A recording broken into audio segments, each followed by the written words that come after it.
Olá, pessoal! Hoje nós vamos conversar com o Jorge Rocha. Olha, eu conheço o Jorge há tanto tempo e pela primeira vez o encontro presencialmente. O que as redes sociais, as mídias fazem, né, das nossas relações, e isso às vezes até por descuido nosso mesmo. A gente podia ter marcado um café, podia ter marcado um encontro, mas as coisas vão passando e a gente teve um momento certo. Acho que nada é por acaso, a gente teve um momento certo com um tema certo, que é justamente esse tema que a gente quer tratar aqui hoje com vocês. Então, antes da gente entrar no tema específico que motivou esse convite ao Jorge, eu queria que o Jorge falasse quem é ele. Jorge, quem é você? Salve, Jorge, né? Obrigado, tio Flávio, dá aqui a mão, porque esse foi um encontro esperado durante muito tempo, né? A gente conversa bastante tempo, a gente nunca teve cara a cara assim. E como você falou assim, o momento foi esse, o momento foi perfeito para esse. Embora a situação seja um pouco desagradável, que é o tema da nossa conversa, que hoje o momento foi perfeito. Quem é o Jorge? Jorge hoje é um cara de 50 anos, estranhamente em paz consigo mesmo, que passa um momento conturbado de ser demitido, momento que chegou aos 50 anos. Não foi a causa da demissão, mas calhou de ser ao mesmo tempo demitido aos 50 anos, de repente você vê o chão sumir debaixo dos seus pés. E o que você faz? Você entra em desespero, você se acalma e vai procurar para o que pode ser melhor, e justamente se descobrir de novo, então, o que faz valer a pena entender quem que é o Jorge nesse momento. Então, o Jorge é um profissional de comunicação que vem do interior do Rio de Janeiro, está há quase 20 anos em Belo Horizonte, indo e voltando para outros lugares, e hoje ele pensa, o que eu vou fazer na minha vida de uma maneira muito mais forte e impactante do que se fosse há 5, 10 anos atrás, pela certeza de que é possível de se descobrir novamente. É tão interessante, né, Jorge? A gente está aqui cara a cara, os dois muito jovens, né? A gente tava falando sobre gerações e em 1900 as pessoas morriam aos 40 anos. Quando eu era criança, eu não queria ter 50, jamais, porque 50 para mim era uma pessoa muito, muito velha, né? Porque se vivia muito pouco. Hoje a gente está aí com as pessoas chegando aos 100 anos de idade, com uma média aí, né, de expectativa de vida de 76 anos, e aí a gente vê essa vitalidade, né, dentro das pessoas que são ditas idosas, porque aos 60 anos a gente já é idoso, a gente vira a chave, né, já é idoso, que tem muita coisa para aprender, muita coisa para fazer, e aí você estava numa profissão, o que você fazia? Eu estava trabalhando como especialista de marketing do maior banco da América Latina aqui no Brasil, né? Eu estava na parte de marketing no escritório de transformação, de um escritório de transformação desse banco, coordenando todas as campanhas de marketing de público interno e público externo. Então tinha ali uma função executiva, eu planejava, eu colocava todo tipo de ação de marketing para rodar com uma equipe bastante enxuta, bastante reduzida. Então era um desafio constante você pensar marketing e transformação digital ao mesmo tempo dentro de um banco que é quase centenário. Quando houve essa minha demissão, perto dos 50, que a idade não foi a causa da demissão, houve assim um chão que sumiu ao meu redor. Eu trabalhava com uma área que eu gosto muito, que é questão de marketing, dentro de uma função de transformação dentro de um banco, ou seja, eu tinha todo um campo de possibilidades à minha frente. E subitamente ficar sem isso foi um impacto muito grande. E lidar com tudo isso não foi uma coisa muito fácil. Precisei de um suporte psicológico muito forte, de uma força interior para pensar a redescoberta e pensar numa forma de não só me recolocar no mercado, mas também de pensar quem sou eu a partir de agora, depois de 50. Eu leio alguns livros simultaneamente. Eu estava lendo um livro, que eu não vou lembrar qual é, que fala sobre essa questão dos indígenas, né? Que numa aldeia as pessoas valorizam a ancestralidade, elas valorizam os mais velhos e os jovens vão buscar nos mais velhos os ensinamentos. Isso nas aldeias acontece, nas comunidades negras a mesma coisa, e a gente está vendo que as empresas, as corporações, elas estão indo numa contramão disso, acreditando que isso tem muita questão também de salarial, né? De se contratar uma pessoa que vai ganhar menos do que aquela que seja mais experiente. A gente tem muito que aprender sobre isso, o mercado tem muito que aprender sobre isso, mas eu queria aproveitar que você teve esse momento da ruptura, você ainda estava no cargo, né, de executivo, E aí você resolveu, no incômodo, perguntar às pessoas o que é ficar desempregado aos 50. Como é que veio essa sua ideia de procurar pessoas para poder tirar uma informação e até com essa informação ajudar os outros? Também que você divulga isso nas suas redes sociais. Nesse quase um ano que eu fiquei nesse banco específico, eu tive muito contato com o termo segurança psicológica, coisa que eu não tinha. Eu conheço o termo, conheço o que se faz com isso, mas eu nunca tinha estado tão perto de pessoas ou de ações nesse sentido. E isso foi muito importante para mim nesse tempo que eu fiquei ali. Eu vi a necessidade de você ter uma segurança psicológica. Uhum. E quando houve essa ruptura, essa demissão, pensei, falei, bom, a primeira coisa que eu tenho que fazer é garantir a minha segurança psicológica. Como é que eu posso fazer isso? Vou pedir ajuda. Eu vou reconhecer uma vulnerabilidade, eu vou reconhecer um momento em que eu preciso de um reforço, de uma ajuda, e foi o que eu fiz. Eu fui recorrer a pessoas que eu considero, que eu gosto, que eu respeito a sua posição como trabalho, inclusive você foi um dos participantes dessa conversa, e fui buscar essa ajuda. O que era possível fazer no momento de tensão, de ter essa ruptura? O que é possível fazer para se recolocar? O que eu preciso como profissional 50 a mais? Pensar para o meu futuro. E olha que bacana, você pensar no teu futuro, momento que você é cortado de uma empresa e você chegou à senioridade 50 a mais. Uhum. Isso para mim é muito importante. E se não fosse isso, eu acho que eu teria enlouquecido, porque a situação é essa. Você é uma situação tão tensa que você não tem uma ajuda, o seu psicológico vai embora no pior momento possível. Então, assim, essa serenidade, essa vontade de fazer as coisas fluírem, aconteceu por causa disso, de eu me fiar e manter esse segurança psicológico nesse momento. E é o que vai me nortear a partir de então.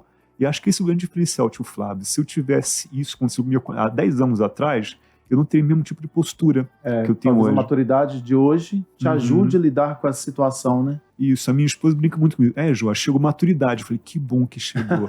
Que ótimo, né? Finalmente chegou. E assim como você, eu não me via com 50 anos. Eu gosto muito de projetar cenários. A minha função permite isso. E eu não consegui me ver com mais de 45 anos.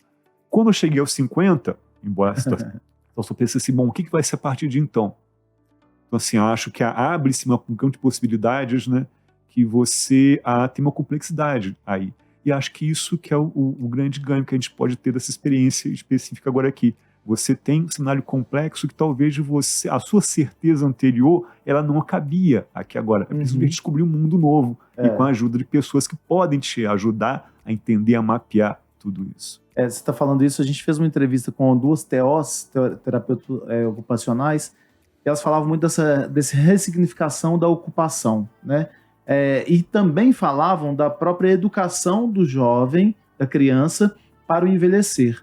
E a gente trabalhando, eu sou professor há muito tempo, então tinha as minhas funções em várias faculdades, eu nunca parei para pensar que pudesse haver uma ruptura. No caso, a minha ruptura foi provocada por mim, mas a faculdade podia me mandar embora, e daí? O que eu faria? A gente não é preparado para pensar no amanhã, né? A gente é preparado para pensar no instante. O planejar-se não é sofrer com antecedência. Eu vou envelhecer, eu vou perder alguns sentidos, vou perder alguns movimentos. O que eu posso fazer hoje para que aquilo seja impactado de uma maneira menor? Então devo fazer exercício físico, devo fazer yoga, devo fazer isso e aquilo. E na nossa profissão? Porque muitos de nós somos criados para ter uma profissão só, dentro de um quadradinho, não é isso? Tanto é que quando você fazia um vestibular, você fazia o vestibular que era uma escolha para a vida toda. E aí, de repente, hoje, não é isso. Você pode hoje entrar para outra área que não é só a comunicação. Você tem percebido isso nesse momento que você vive? Porque você está dentro desse momento. Quando você olha para frente, e falando bem sinceramente, hoje, quais são os seus sentimentos? Você tocou um ponto que eu acho que é crucial para mim, essa questão de você planejar, né? Eu sou uma pessoa que gosta de planejar o meu futuro, com projetos, cenários, então tenho cuidado com o físico, tenho hoje um cuidado com o emocional, mas que engraçado, eu deixei o profissional um pouco de lado, eu não tenho um plano B, um plano C. Então quando eu entro em algum tipo de trabalho, eu entro de cabeça naquilo, eu sou focado naquilo ali. Grande parte dos meus contatos por conta disso, eu sou uma pessoa muito focada, sou uma pessoa hiperfocada, tanto pro bem quanto pro mal. Então assim, no meu caso específico, eu não tinha nessa última situação, um plano B, eu estava focado naquilo ali. Eu tinha anteriormente uma agência de comunicação, que eu tinha múltiplas funções, tinha múltiplos clientes, E quando fui contratado em esquema desse agora por último, eu deixei em stand-by. Assim, bom, então agora eu vou me focar só em atender um único cliente, que é um cliente grande que demanda toda a atenção concentrada e tudo mais. Então eu deixei de ver em termos laterais. Com essa demissão, agora eu pensei, bom, eu então preciso agora voltar a pensar de que modo eu posso ter múltiplas funções dentro de um mundo que é complexo e de um mercado de trabalho que é pouco afeito a quem tem mais de 40 anos, que dirá mais de 50 anos. Então eu vejo muitas pessoas que caem no mesmo tipo de problema que eu caí. Não por desleixo, não por desculpa, mas porque está hiperenvolvido com algo. Isso é muito preocupante. A gente se dedica de corpo e alma a alguma coisa, talvez a gente possa pensar em mãos laterais. Eu posso dedicar a vários projetos, a vários pontos que podem me garantir um pouco de sossego e de paz que eu tenho em outros momentos que não sejam esse profissional. Então o que eu percebo hoje é ter esse cuidado de pensar em planos B para qualquer tipo de situação da sua vida, não só pessoal, mas também profissional. Olha, quando eu falei que você fez uma pequena pesquisa, né, para poder conhecer a opinião de pessoas em relação a ser demitido aos 50 anos, você perguntava lá sobre 3 principais atitudes que as pessoas aos 50 anos poderiam ter, né, para lidar com uma situação como essas. Dentro dessas várias respostas, quais essas 3 atitudes que você gostaria de destacar? A primeira e mais importante é não descuidar da sua segurança psicológica, não descuidar do seu psicológico, não descuidar do seu emocional. A gente, passando de 50, e hoje consigo falar tão bem de cadeira isso, né? É tão alívio, a gente tem, assim, uma questão de absorver mais essas dores, de sentir um pouco mais essas dores. A gente é engraçado, a gente racionaliza a dor e parece que a gente sente mais essas dores. Então, racionalizando, a gente pode entender que é preciso cuidar disso para não se deixar envolver demais. Né? A gente já tem um histórico de vida em termos temporais e de ações, mas a gente é humano, a gente sofre. Então, o primeiro ponto é manter a segurança psicológica para poder seguir adiante, no momento que você tem essas viradas específicas. O segundo ponto é pensar que você é uma pessoa jovem. Você acabou de falar agora para mim, a gente tem essa juventude, então é uma pessoa jovem. Eu posso aprender muito mais, eu posso desenvolver, eu posso juntar inovação e experiência. Então é questão de você pensar tanto o upskilling, como é que você pode dar um up no que você já faz e pensar o que eu não sei ainda que eu posso aprender. Nossa capacidade de aprendizado, 50+, ela é, isso é cientificamente provado, ela é um tanto mais rápida e efetiva de acontecer do que você tem 40 e poucos, porque você tem mais vontade, mais foco, mais dedicação àquilo ali, e você consegue entender e fazer pegar as pontas soltas mais rapidamente. É questão de inovação e experiência, de novo. E o terceiro ponto é olhar o mundo ao teu redor. Não deixar pensar nos 50 quando você faz 50. Existe todo mundo à sua volta que você só percebe quando você está nele. Talvez seja tarde demais de você nesse momento. Eu espero que para mim não seja. Falou que olhar o mundo? Olhar o mundo ao seu redor, porque você só entende 50, como foi no meu caso, quando você faz os 50. Entendi. É como se você estivesse fora de todo esse escopo. Mas você sempre esteve dentro dele. Quando você cai, nossa, eu sempre estive aqui. Eu não me liguei que eu ia fazer 50 anos. Eu deixei de lado de ver todo o cenário de 50+. E é importante que a gente veja que existe uma vida inteligente, não vou dizer lá fora, mas no mundo que está ao teu redor. Isso é importante ter essa percepção. As empresas não têm, porque muita gente, muitos profissionais que estão de 40 para 50, também não caiu a ficha ainda da importância de você pensar no mundo do trabalho pós-50. E acho que essas conversas que eu tive inicialmente mostram isso, que tem que haver uma preocupação dos profissionais mesmo entender o seu futuro. Seu futuro é o seu passo logo adiante, não é esperar que chegue para que você compreenda e você veja ao redor. A gente basicamente está olhando há algum tempo já, antes de chegar aos 50, uma série de pesquisas sobre um trabalho pós-50. Então, o que você vê de resultados hoje, 2023, é o mesmo de 10 anos atrás. As empresas vão contratar, as empresas têm atenção, mas na prática não se tem esse tipo de ação e os profissionais não valorizam também a sua função como 50+. E a gente percebendo, logicamente, né, que a sociedade está envelhecendo, nós teremos aí um número de idosos, né, eu vou dizer idosos porque é como a gente denomina no Brasil as pessoas de 60+. Mas o número de 60+ aí é superior no mercado, a gente vai ter que mudar o mercado também, porque já que o número superior existe, é crescente, as empresas vão ter que lidar com isso. E é isso que a gente está falando. Olha, o vigor das ideias está associado também à experiência, né? Isso aqui não é uma justificativa para vender emprego para 60 mais, não. Mas há experiência e há um vigor por descoberta. Eu vejo minha mãe tem 88 anos de idade. E a gente estava fazendo uma entrevista com alguém aqui e a pessoa falou, a Patrícia do Minas de Sinhá, que as pessoas mais idosas têm uma dificuldade nas redes sociais, nos aplicativos. E tem, realmente. Eu entendo isso porque alguns games eu não consigo, né? Como as crianças conseguem. Mas a minha mãe, ela consegue fazer as coisas, pagar as contas dela sem problema nenhum, sabe? Caiu uma vez num golpe, mas foi o único e aprendeu com ele. A gente consegue aprender aos 50, a gente consegue aprender aos 60, aos 70. Isso não tem que ser desprezado, porque as pessoas acham que o idoso, né, a pessoa de 60, ela já tá velha, né? E o velho, a gente traz todo aquele ranço do passado, né, Jorge? Aquele velho que é aquele descartável. E hoje não é mais assim. Agora, quando você fez essa pergunta, essas várias perguntas aí, o que você constata? Eu vou perguntar se é fácil. É fácil voltar ao mercado aos 50? Tio Flávio, não é fácil voltar ao mercado nem depois dos 40.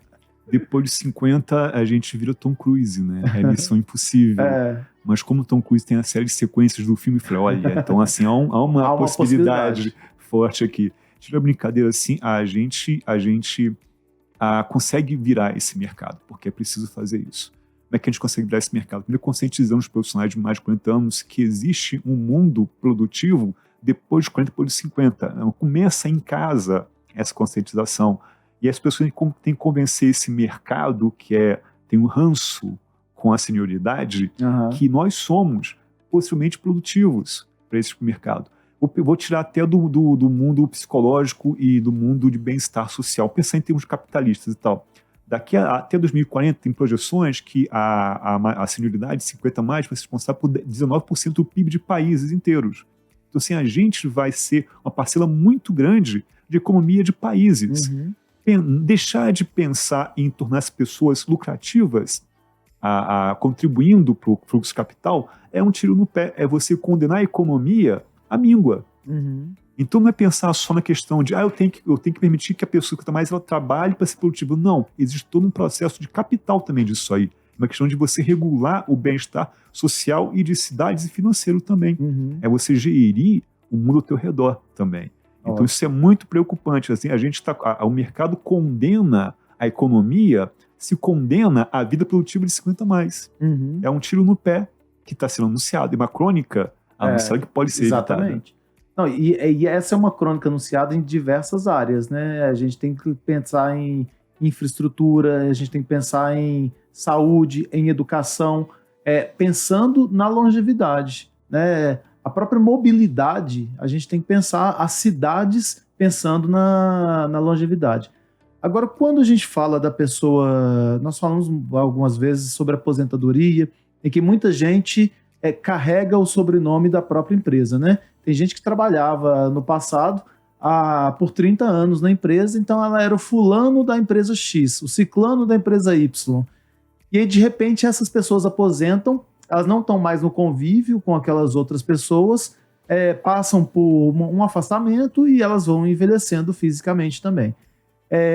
Aos 50, a pessoa está com um vigor muito, muito grande, mas ao perder o emprego, você, Jorge, você teve uma certa sensação de impotência? Parece que é minha culpa? Parece que é culpa da minha idade? Ou parece que é culpa não da idade, mas do meu desempenho? Há uma sensação disso? Houve, né? É difícil dizer que não há, né? A síndrome do impostor é uma coisa que é real. Aquele demôniozinho, né? Isso, você não consegue fugir, né? Durante muito tempo, tio Flávio, eu acabei negando o próprio síndrome do impostor. Eu achava que a síndrome do impostor era uma coisa. Não existe isso, é falacioso, não. Mas ela é real. Não só nesse momento, mas você no dia a dia, você vê que ela está te importunando e você se deixa levar muitas vezes. Então, sim, quando houve minha demissão, tive essa síndrome do impostor. Pensei, falei, cara, a culpa é toda minha. É o passo número 1. Você não tem como deixar de lado. Pensei, não, peraí. não é toda minha, não é minha idade, não é X, não é Y. Existe um conjunto de fatores que eu sou responsável também, mas, putz, não é 100% culpa da ineficiência do Jorge quanto cinquentão, etc, etc, etc. Isso foi muito abordado para mim nessas conversas. Nesse sentido assim, você não tem que sentir culpa. A culpa só vai te travar, só vai te deixar mais vulnerável, não vai deixar você seguir adiante. Então, assim, isso, assume esse teu erro e teu momento e segue em frente. Você tem a questão até de você redescobrir a ajuda em relação a isso, né? De assim, o que eu preciso saber sobre mim mesmo para evitar que eu seja travado pela síndrome do impostor. Sim. É um remédio, é uma prevenção, né? Um antídoto contra esse veneno da questão do impostor. Então, se houve essa impotência, mas houve uma reação imediata, né? Me perguntaram esses dias, durante a semana passada, mas você já sabe o que você vai fazer? Eu falei, não tenho a menor ideia. Não sei se eu quero voltar a ser CLT, não sei se eu quero voltar a aprender. Vai dar aula. Não sei se eu quero dar aula. Eu tenho um conjunto de possibilidades à minha frente hoje que eu preciso pensar, bom, o que eu quero para minha vida a partir de agora? Que é uma diferença grande de quem está saindo, de quem está entrando no mercado hoje. O jovem lá com seus 17, 18 anos, saindo do ensino médio, ele vai buscar um mercado que também, se você for pensar de uma maneira geral, olha o tanto de gente que as escolas públicas colocam todos os anos no mercado. E aí você junta as escolas particulares. E aí, pegando esse bolo de jovens, eles estão chegando crus, né? Com o conhecimento que eles tiveram na escola, uns mais, outros menos, mas crus de relações, porque hoje a relação está muito digital, né? Cru de dores, porque às vezes a gente, com o Byung-Chul Han, que é um sociólogo, fala que a gente está se anestesiando para não sentir as dores, então a gente sofre anestesia, e quando chega uma dor a gente não está preparado.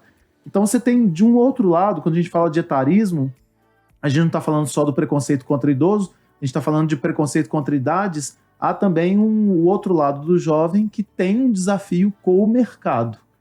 Hoje você tem um desafio com o mercado de uma maneira mais preparada, mais calçada, mais pavimentada, né? Você tem opções. Você pode voltar para uma empresa, você pode trabalhar com comunicação.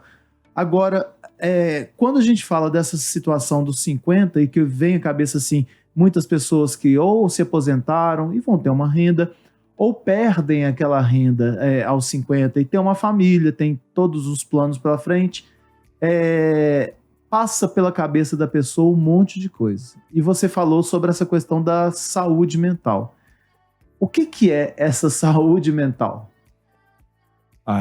Bom, vou ser cabotino falando meu próprio caso específico, né? A saúde mental foi no caso de você entender que você, no caso eu, né? É engraçado falar essas questões assim. No meu caso, que a saúde mental tem a ver com o fato de você entender o seu lugar no mundo de verdade, né? De você perceber que você tem uma responsabilidade em casa, você entender melhor a sua responsabilidade em casa, a sua vida social, sua vida profissional, entender o que você é capaz de fazer ou não. Se você não tiver essa equação melhor arranjada na sua cabeça, você não vai avançar, você não vai progredir, você vai se deteriorar, você vai se entregar àquela imagem que a sociedade tem de quem é mais 50, que é a pessoa idosa, sem produtividade, que fica agarrado dentro de casa sem nenhum tipo de vida social, profissional, etc, etc. É a sua responsabilidade, enquanto ser humano, numa sociedade, que tem que ser garantida por essa saúde mental. Basicamente é você não pirar, você não se deixar levar, não se deixar abater por uma situação como essa. É um revés grande? Sim. Você perder um emprego, uma colocação que é estável e boa aos 50 anos, num mercado que te deixa de lado, uma situação que é aterradora, é absurda e assustadora. Mas é questão de você não se deixar bater pelo dragão, né? É você entender, olhar nos olhos da besta fera, olha que bonito. Você olhar nos olhos da besta fera e falar assim, cara, eu entendo a tua situação. Jorge, não, né? Isso, olha a alusão, você pegando a alusão. Se olhar nos olhos da besta fera e dizer assim, cara, eu entendo o teu tamanho, mas, pô, eu também sou grande. Vamos encarar? Vamos encarar. É isso aí. E a gente conhecer vários dragões, né? Porque a gente passa por lutos que não são só perdas de pessoas, em vários momentos da nossa vida. Então são vários dragões que a gente tem que lutar e vai lutar contra eles. Jorge, eu pedi para você trazer para a gente uma indicação de um livro. Você tem um livro aí que você possa deixar para quem está nos ouvindo, nos assistindo, como uma referência? Um livro que você goste, não precisa ser sobre o tema, não. Uhum. Eu quebrei muita cabeça quando você me pediu isso, tio Flávio. Eu fui primeiro a pensar em livros sobre etarismo, sobre idadismo. Falei, cara, não, eu acho que talvez as pessoas encarem de uma forma tão negativa o etarismo. Deixa eu pensar em outra forma. Pensei em empregabilidade, que é a questão de você trabalhar o seu futuro. De você pensar, bom, eu posso pensar o meu futuro 30, 40, 50, pensando em empregabilidade.